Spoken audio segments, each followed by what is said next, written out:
Efésios, nós continuamos esta série de lições, tem muito por base a carta aos Efésios, Efésios 2, 11 a 22. Encontramos na palavra do Senhor o texto que diz: lembrem-se, portanto, de que outrora eram considerados pelos judeus como pagãos, por não serem judeus de nascimento e não terem recebido a circuncisão praticada na carne. Lembrem-se de que naquele tempo estavam longe de Cristo e não faziam parte do povo de Israel. Não eram abrangidos pelas promessas da aliança e estavam num mundo sem esperança e sem Deus. Mas, se antes estavam longe, agora, por meio da morte de Cristo, estão perto dele. Cristo é de facto a nossa paz. De dois povos separados, fez um só povo. Com o sacrifício da sua vida, ele destruiu o muro que os separava e os tornava inimigos um do outro.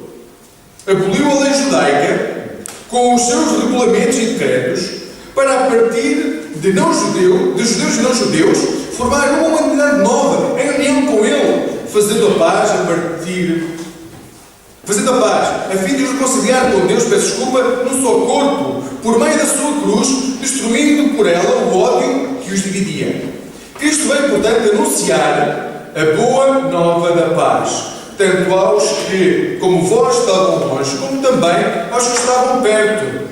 Graças a Ele, podemos agora, tanto uns como outros, chegar ao Pai, guiados pelo mesmo Espírito. Portanto, já não são estrangeiros nem hóspedes. Fazem parte do povo santo de Deus e são membros da sua família.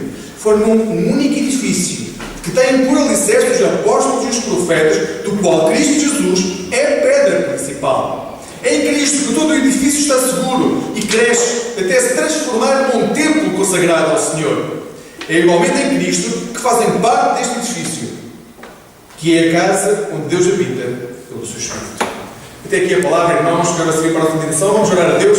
Senhor Deus, obrigado por nos dar esta possibilidade de conhecer através das Sagradas Escrituras. O que pedimos é que possamos colocar as Sagradas Escrituras no nosso coração para que a lei humana desapareça e possa nascer a tua lei. Senhor Deus, vem ao nosso encontro, transforma-nos à tua imagem e semelhança, fala-nos e guia-nos. Por Cristo Jesus, nosso Senhor. Amém. Podemos sentar, irmãos? Como disse há pouco, nas últimas 5 semanas, nas últimas 2 semanas, temos falado sobre os 5 pontos da teologia calvinista. Já falámos sobre a depravação total do ser humano, ou seja, como o ser humano, longe de Deus, quem vive longe de Deus, quem não tem Cristo no seu coração, se encontra perdido e precisa de Cristo para mudar a sua vida. Já falámos também que Cristo vem para aqueles que Deus escolheu como seu povo. No Antigo Testamento, Deus escolheu um povo, no Novo Testamento, Deus continua a escolher o seu povo. Hoje vamos falar sobre Cristo, sobre a obra redentora de Cristo. Hoje vamos tentar responder às perguntas: qual foi o propósito de Cristo ao encarnar e ao ter de caminhar pela cruz? Veio Ele com um propósito geral de proclamar a salvação a todo o mundo? Veio Ele com o propósito de deixar ao ser humano a possibilidade de escolha nessa matéria? Ou Cristo veio não para anunciar, mas realmente para salvar? Será que Ele morreu numa cruz para nos libertar dos poderes do pecado, da morte, de Satanás e do inferno? E se foi esse o propósito, a quem é que Ele quis salvar? De Satanás, do inferno, do pecado? Será que foi a todos os seres humanos? Irmãos, se dizemos hoje que a ação de Jesus Cristo foi para salvar todos os seres humanos, corremos o risco de poder dizer que tudo aquilo que viemos a falar nos últimos domingos precisa de ser revisto. Porque o que temos vindo a falar é que, primeiro, todo o ser humano vive afastado de Deus e só pode conhecer Deus através da chamada de Deus. Se Deus não tocasse o nosso coração, nós não tínhamos a capacidade de chegar a Deus. Isto também leva à consequência de que Deus escolhe aqueles que chamam para si. Se nós somos tocados por Deus e por isso o conhecemos, só podemos conhecer Deus quando Ele nos toca, quando Ele nos escolhe. Irmãos, Em consequência, o que vamos dizer hoje é que Cristo veio não para simplesmente proclamar, ser um oral para dizer salvação para todos, mas realmente para salvar. Ele não veio como um slogan para toda a humanidade, ele veio realmente para salvar as pessoas. Não para proclamar, mas para fazer com que as pessoas sejam realmente salvas. Diz-nos Calvino, no seu segundo livro da sua obra, Instituição da Religião Cristã, uma obra que temos seguido ao longo destes domingos, sem dúvida que depois da queda do primeiro homem, nenhum conhecimento de Deus valeu para a salvação, sem um mediador.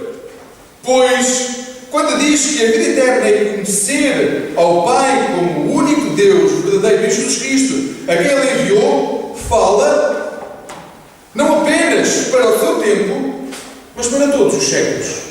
Ou seja, irmãos, a vida de Cristo veio para tornar realmente a salvação universal. Mas, dentro desta universalidade, temos que referir que Ele veio salvar aqueles que Deus escolheu. Quando se proclama que a salvação é dada a todos, esta é uma teologia definida como a redenção geral. Deus veio e salvou todos. Contudo, a visão reformada diz que Cristo veio com um propósito específico de salvar aqueles que Deus escolheu, os eleitos. A proclamação é universal. A salvação é do povo de Deus. Por outras palavras, o Senhor Jesus tem uma finalidade específica. Ele é redentor, e vamos ver isso mais à frente, de tudo aquilo que Ele queria. A divindade, Deus, encarnou em Jesus Cristo. Na Páscoa, no Natal, dedicamos muito tempo a esta questão. Deus encarnou em Jesus Cristo. E desta forma, Deus passou a viver. Ele viveu, comeu, expirou. Ele morreu. E Ele ressuscitou. Para quê? Para redimir o povo que Deus escolheu para si.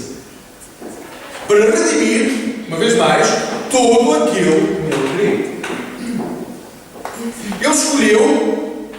Deus escolheu para Cristo um rebanho, podemos dizer um rebanho, a igreja invisível, que o Calvino disse ser a igreja invisível, um povo, mas Ele escolheu os eleitos para serem salvos.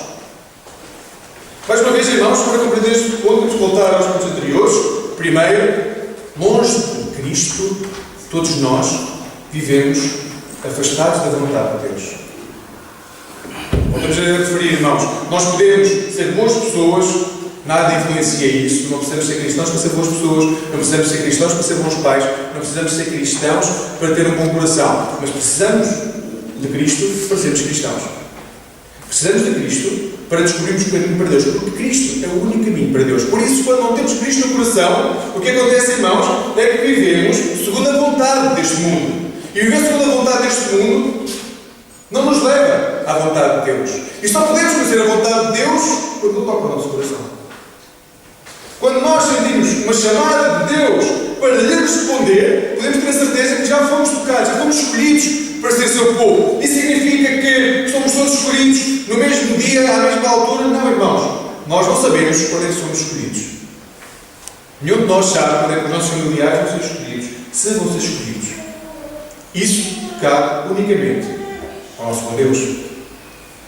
A redenção particular surge na sequência dos pontos que temos vindo a tratar.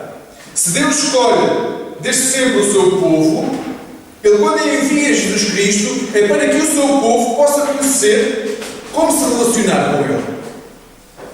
Jesus Cristo veio para que aqueles que Deus escolheu, o seu povo, na altura era Israel, aprendesse a relacionar-se, se pudesse dedicar mais a Deus, pudesse compreender como podia entrar em comunhão com Deus. O papel de Jesus ao encarnar é trazer salvação ao povo de Deus. Diz-nos Calvino que, para definir mais precisamente o modo de salvação, a Escritura prescreve isso como sendo algo peculiar e próprio da morte de Cristo. Porque encontramos nas Escrituras que Ele mesmo declara dar a vida por resgate de muitos. Ele mesmo, através de Paulo, diz que morreu por os nossos pecados. João Batista também proclama que Ele veio a tirar os pecados do mundo, porque é o Cordeiro de Deus.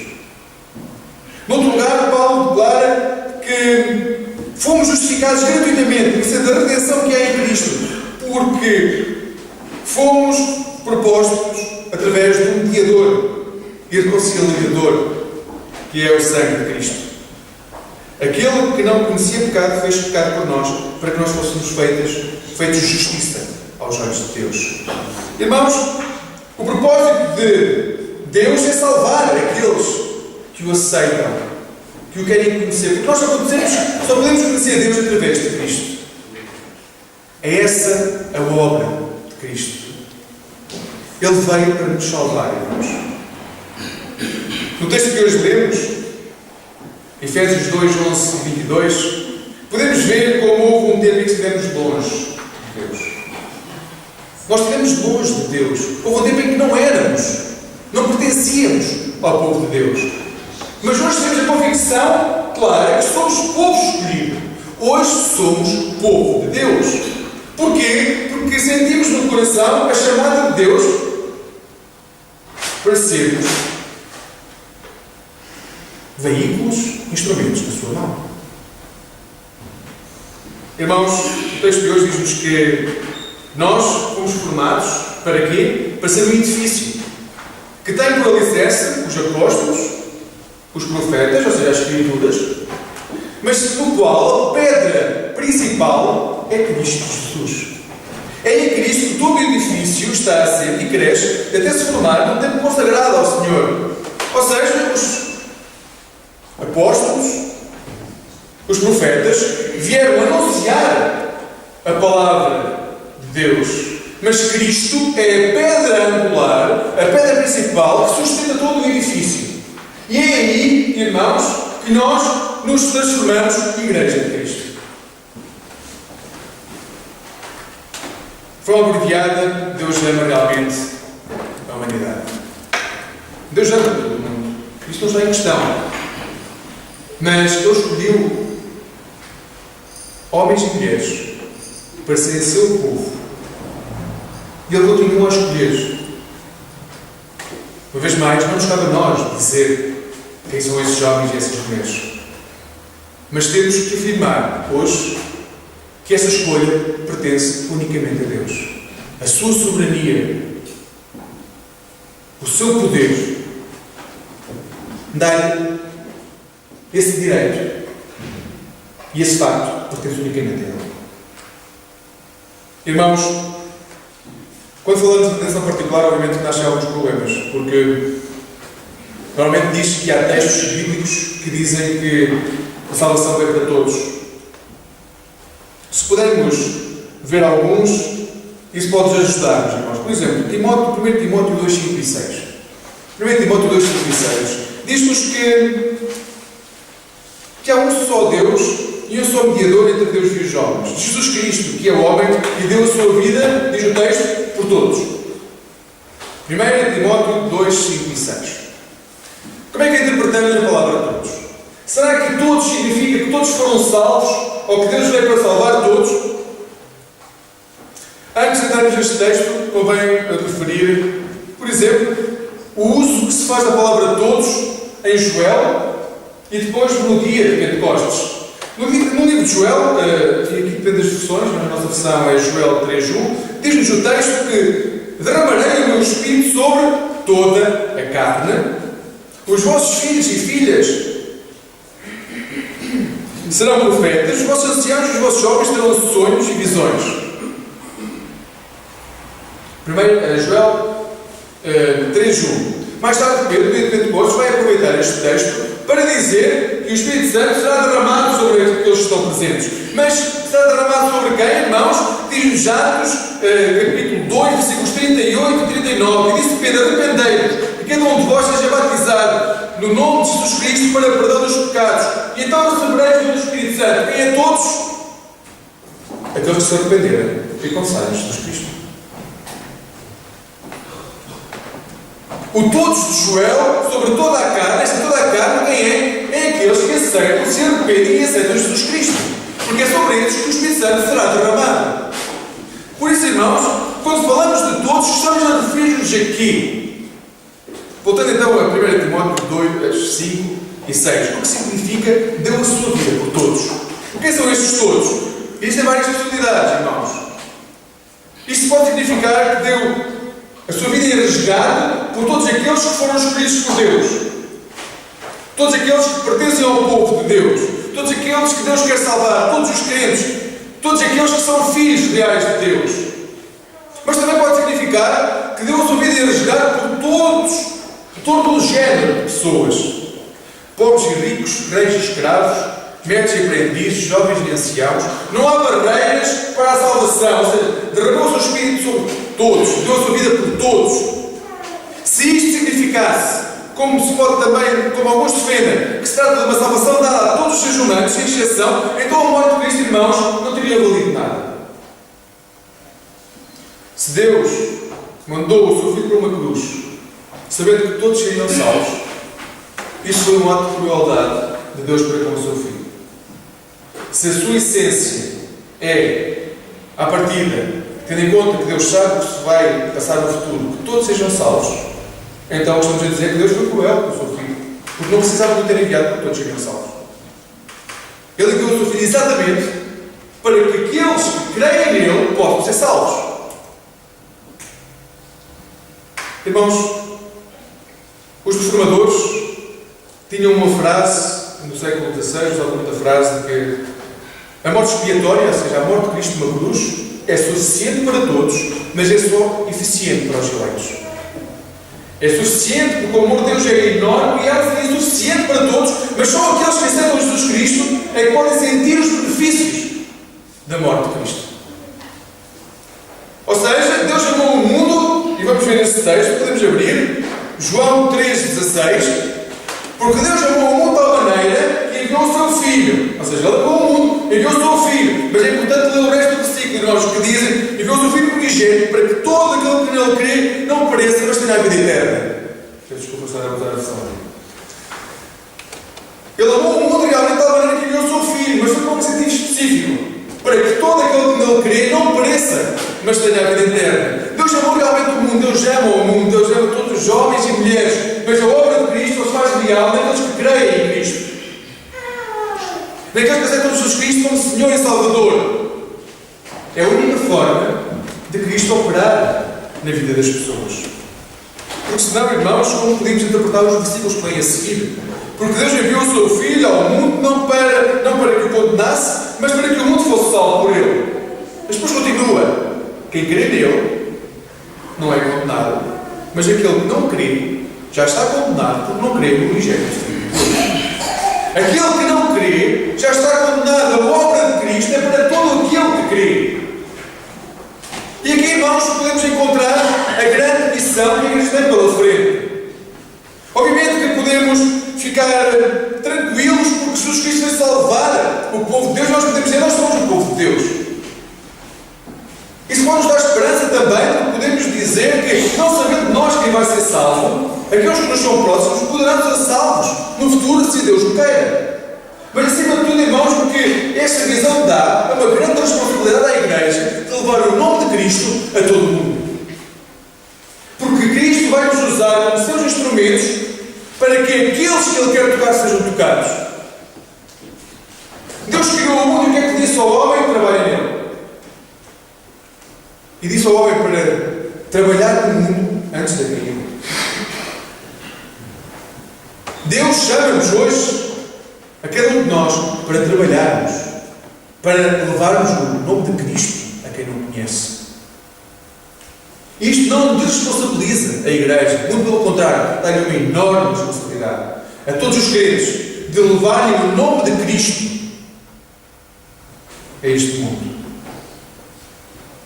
Cristo não morreu como um slogan a dizer: há salvação disponível para todos. Ele morreu realmente para salvar a vida das pessoas. Para salvar a vida que está em opressão, uma vida que está em dor, em sofrimento. Jesus amou tanto este mundo, amou-me tanto a mim, amou tanto cada um de vós, amou tanto todos aqueles que existem neste mundo, que mesmo conhecendo a essência do ser humano, mesmo conhecendo as nossas falhas, as nossas loucuras, mesmo conhecendo as desgraças, a apostasia, a frieza, a esterilidade, a indecisão, a preguiça, a indignidade, a inconstância, os compromissos não assumidos, a hipocrisia, a descrença, mesmo saber disto tudo, Ele entregou o seu Filho para que houvesse a possibilidade que aqueles realmente que têm um coração voltado para Deus pudessem saber como chegar a Deus. Ele amou-nos realmente tanto que não teve dificuldade ou não hesitou em enviar o seu Filho a morrer uma morte terrível, uma morte de cruz. E fez isto para que cada um de nós pudesse ser salvo. Eu acredito sinceramente, irmãos, que não cabe à Igreja decidir quem tem fé ou não tem fé. Não cabe a cada um de nós poder avaliar quem está mais perto de Deus ou mais longe de Deus. Mas o que nós podemos dizer, segundo as Sagradas Escrituras, é que Cristo veio para salvar aqueles que Deus quer. E que nos pode usar e nos vai usar, assim o nosso coração o permite, para que a palavra de Cristo não fique dentro das paredes de um templo, mas possa chegar aos nossos trabalhos, às nossas famílias, às nossas escolas, aos nossos lares. E estou certo que quando o fizermos, aqueles que Deus escolheu o vão aceitar como Senhor e Salvador. Cristo veio para salvar o seu povo. Que nesta manhã, amados irmãos e irmãs, possamos nós colocar a nossa esperança em Cristo. Possamos alegrar-nos porque pertencemos ao seu povo. Possamos alegrar-nos e entregar a nossa vida para que o nosso coração possa ser moldado à imagem de Cristo. E possamos, onde quer que o nosso pé pise, proclamar as maravilhosas obras que Cristo fez por nós. A Deus seja dada honra e glória, agora e para sempre.